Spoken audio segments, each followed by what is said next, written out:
Bien bonjour tout le monde, aujourd'hui on se retrouve pour une toute nouvelle vidéo. Comme vous l'avez vu dans le titre et derrière moi, aujourd'hui je vais vous parler de ma config. Je vais vous présenter en détail mon PC gamer de 2020. Bien sûr, tous les composants que je vais vous présenter ici sera dans la description. Donc si vous voulez acheter quelque chose ou même juste vous renseigner, vous pouvez cliquer sur le lien en description. Mon PC a pas mal changé depuis l'année dernière, donc voilà, je voulais vous en faire part. Donc j'espère que ça vous fera plaisir. Donc bien sûr, si cette vidéo te plaît, n'oublie pas de lâcher ton plus gros pouce bleu et à t'abonner à ma chaîne si c'est pas déjà fait. On atteint bientôt le cap des 400 abonnés, merci beaucoup. Et n'hésite pas aussi à rejoindre mes réseaux sociaux qui s'affichent dans la description. Et sans plus tarder, je vous laisse avec la suite de cette vidéo. C'est parti!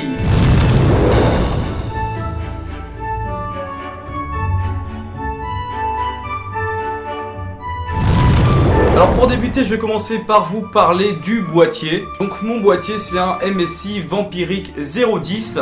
C'est une grande tour, mais pas la plus grande qui existe et qui peut contenir tout type de carte mère, que ça soit grand format, petit format, moyen, etc. J'ai voulu changer de boîtier parce que déjà c'est beaucoup plus esthétique. Ce que j'ai trouvé cool dans ce boîtier, c'est qu'il dispose déjà d'un ventilateur RGB à l'arrière et qui contient aussi un bandeau de LED en façade et qu'on peut contrôler aussi via le bouton qui est juste au-dessus de l'ordinateur. S'il y a une couleur que t'aimes pas, tu peux au moins la changer. Il y a aussi un dossier au-dessus de l'ordi qui est magnétique et qui permet justement l'aération. Donc ça, j'ai trouvé vraiment que c'était trop bien. Si ton PC commence à chauffer beaucoup, c'est mieux de laisser aérer. Et c'est beaucoup plus pratique qu'un PC normal. Pour la carte mère, je vais vous présenter la X570 Gaming Plus de chez MSI et qui est la même marque que mon boîtier. On s'en bat les couilles ? D'accord. Donc c'est une carte mère format ATX qui est spécialisée dans les jeux vidéo. Donc cette carte mère dispose déjà d'un dissipateur, d'un ventilateur, pour ceux qui savent pas ce que c'est, déjà intégré sur la carte. Donc ça c'est trop bien, parce que tu n'as pas envie que ton PC flambe à côté de ta gueule pendant que tu lances ta partie de Fortnite. Après sinon c'est mort quoi, c'est cassé quoi, tu peux pas jouer, voilà. Donc ça sert tout simplement à améliorer le refroidissement des composants qui est posé sur ta carte mère pour éviter justement tout ce qui est surchauffe. Donc cette carte mère est compatible de 2e à 3e génération de chez Ryzen. C'est aussi pour ça que j'ai pris cette carte mère parce que l'année prochaine je vais sûrement passer sur la 3e génération. Donc là je suis plutôt bien comme ça, au moins ça m'évite d'en racheter une l'année prochaine. Parce que sinon ça fait de l'argent perdu. Donc elle dispose aussi de 4 slots justement pour mettre 4 barrettes de RAM. Bravo Nolan, merci. Et sinon j'ai rien à dire de plus, si vous voulez vous renseigner, le lien est en description. Mais c'est une très bonne carte mère. Alors pour les ventilateurs, ce sont de la marque DIY Fab. À tes souhaits. Ce sont des ventilateurs RGB, comme vous pouvez le voir juste derrière moi.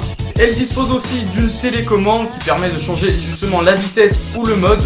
Ça vraiment c'est trop bien. Par contre, ce qui est pas très pratique, c'est qu'en fait la télécommande est à l'intérieur de l'ordinateur. Il faut ouvrir l'ordinateur pour justement changer de mode, changer la vitesse, etc.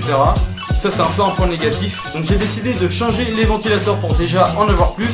Mais aussi pour deux raisons, que les anciens étaient trop bruyants, parce que aussi c'est beaucoup plus joli à voir. Il y a juste un petit détail que j'ai vu, pas directement, quand ils étaient installés dans l'ordinateur, donc 3 ans plus tard, 2 ventilateurs n'étaient pas en état de fonctionnement. En sachant qu'il y en avait 3, il n'y en a qu'un qui marche. Je pourrais pas savoir si je vous les conseille ou pas, néanmoins ils sont quand même assez jolis, donc j'espère pouvoir les refaire marcher. Bien sûr je vous préviendrai sur mes réseaux sociaux, c'est pas du tout une pub, Non. Pas du tout. Le lien est en description.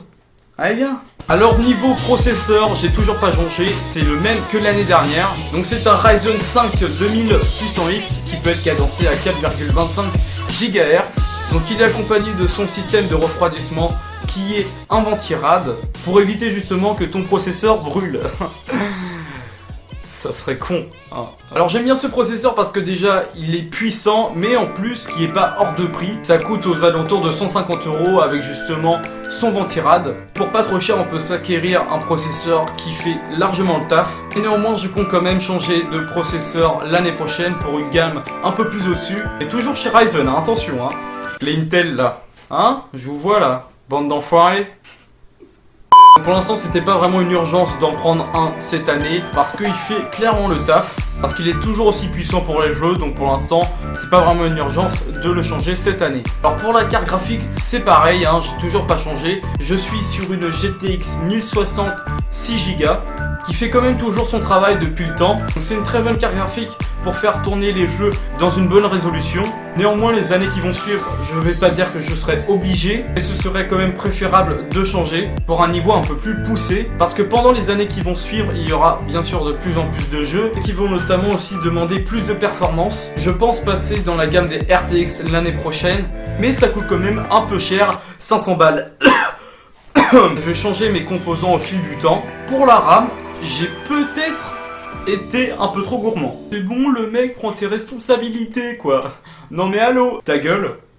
Non, enfin je sais pas, je dis ça comme ça, Il y a quelques temps de ça, j'étais sur une barrette de 8 Go en DDR4 avec pour puissance 2400 MHz, mais ça me suffisait pas, que ça soit pour monter ou pour jouer, c'était vraiment un peu trop peu. Et c'est pour ça que j'ai décidé de changer et de partir vraiment un peu trop loin. Trop loin, là je suis parti quoi.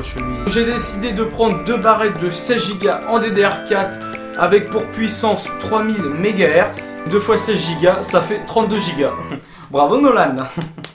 Bravo. Donc ce sont des barrettes RGB Pro de la marque Corsair. C'est pour ça qu'on peut les voir juste derrière moi, hein, c'est les deux petites barres justement qui brillent. Au niveau performance, je suis vraiment trop bien. Donc je pense que je vais pas changer d'ici longtemps. Et depuis que j'ai installé les 32 Go de RAM, on voit vraiment la différence entre 8 et 32. Et même pour le montage, c'est vraiment beaucoup plus fluide. Et pour les jeux, c'est vraiment excellent.